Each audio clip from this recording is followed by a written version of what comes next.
ఈ మధ్య కాలంలో సోషల్ మీడియాలో ఎటు చూసినా కూడా రీసెంట్ టైమ్స్ లో హైదరాబాద్ లో ఉన్న పెద్ద పెద్ద రెస్టారెంట్లలో ఈ ఫుడ్ సేఫ్టీ వాళ్ళు జరిపిన రైడ్స్ గురించి బయటకు వస్తుంది కదా.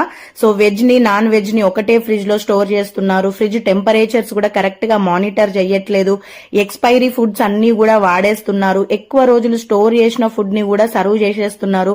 కిచెన్స్ కూడా అంత నీట్ గా ఉండట్లేదు. బొద్దింకలు పురుగులు ఎన్నో కూడా ఫుడ్ ఐటమ్స్ లో కలిసిపోతున్నాయి అని చెప్పేసి ఒక 10-15 పేర్లు అయితే బయటికి ఇచ్చేసిరు కదా. ఈ 15 రెస్టారెంట్లకు తోడుగా ఇంకొక 200-300 రెస్టారెంట్లను కూడా ఆ లిస్ట్ లోకి యాడ్ చేసినా కూడా తినటోడు తింటనే ఉంటాడు. వానికి చెవు మీద పేను కూడా వారదన్నట్టు మొండోళ్ళు ఉంటారు కదా, వాళ్ళని ఏం చేయలేరు.